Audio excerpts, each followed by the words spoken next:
আবারও ক্ষেপণাস্ত্র হামলায় কেঁপে উঠল ইসরায়েল।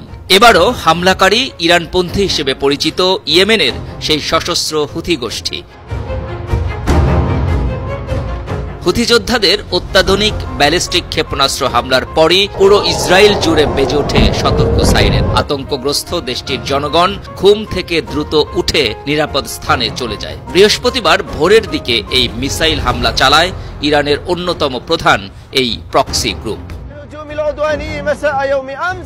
যুদ্ধবিরতি চুক্তি ভেঙে গেল 18 মার্চ গাজায় ব্যাপক বিমান হামলা চালায় ইসরায়েলি বাহিনী। গেল জানুয়ারিতে ঘোষিত যুদ্ধবিরতির পর এটি সবচেয়ে তীব্র হামলা ছিল। দুদিনের হামলায় প্রায় 1000 ফিলিস্তিনি নিহত হয়েছেন। প্রধানমন্ত্রী বেনিয়ামিন নেতানিয়াহু এই হামলাকে কেবল শুরু হিসেবে বর্ণনা করেন। হামাস কর্মকাণ্ড বন্ধ না করলে আরও তীব্র হামলার হুমকি দেন। ফিলিস্তিনের অবরুদ্ধ গাজার হামাস, লেবাননের হিজবুল্লাহ আর ইয়েমেনের হুথি বিদ্রোহীরা ইরানের প্রক্সি গ্রুপ হিসেবে পরিচিত।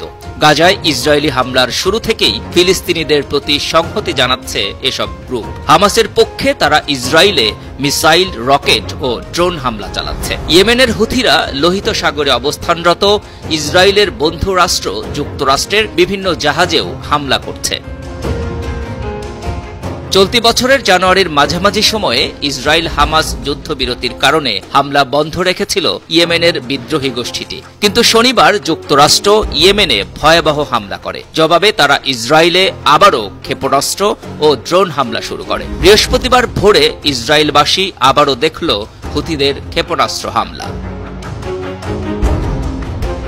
হুথি বিদ্রোহীদের মুখপাত্র ইয়াহিয়া সারির এক বিবৃতির বরাতে কাতার ভিত্তিক সংবাদ মাধ্যম আল জাজিরার প্রতিবেদনে বলা হয়, ইয়েমেনি সশস্ত্র বাহিনী প্যালেস্টাইন 2 হাইপারসনিক ব্যালিস্টিক ক্ষেপণাস্ত্র দিয়ে অধিকৃত জাফা অঞ্চলের বেন গুরিয়ন বিমানবন্দরকে লক্ষ্য করে একটি গুণগত সামরিক হামলা পরিচালনা করেছে। এছাড়া লোহিত সাগরে আরও একটি মার্কিন বিমানবাহী রণতরী লক্ষ্য করে হামলা চালানোর দাবিও করেছে ইয়েমেনের সশস্ত্র এই সংগঠনটি। অভিযান সফলভাবে তার লক্ষ্য অর্জন করেছে বলেও দাবি করেন হুথি যোদ্ধাদের মুখপাত্র ইয়াহিয়া সারির।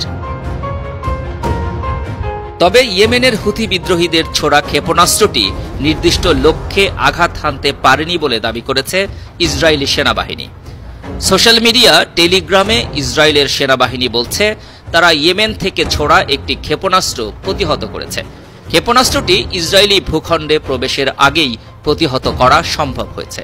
ক্ষেপণাস্ত্র হামলার প্রতিক্রিয়ায় ইসরায়েলের প্রধানমন্ত্রী বেনিয়ামিন নেতানিয়াহু বলেছেন, হুথিরা এরই মধ্যে মূল্য দিয়েছে এবং ভবিষ্যতেও দেবে। এদিকে ইয়েমেনের হুথি বিদ্রোহী গোষ্ঠীর শিকড় উপড়ে ফেলা সহ সম্পূর্ণরূপে নির্মূল করার হুঁশিয়ারি দিয়েছেন মার্কিন প্রেসিডেন্ট ডোনাল্ড ট্রাম্প। একই সঙ্গে ইরানকে আবারও হুথি গোষ্ঠীর প্রতি সামরিক সমর্থন বন্ধ করার আহ্বানও জানান তিনি। সোশ্যাল মিডিয়া প্ল্যাটফর্ম ট্রুথ সোশ্যালে এক পোস্টে ট্রাম্প বলেছেন, হুথি বর্বরদের ব্যাপক ক্ষতি করা হয়েছে, সামনে তাদের অবস্থা আরো খারাপ হবে। এটা একটা সমানে সমানে লড়াইও নয়, কখনো হবেও না, তাদের পুরোপুরি ধ্বংস করা হবে। আন্তর্জাতিক ডেস্ক, বার্নো টিভি।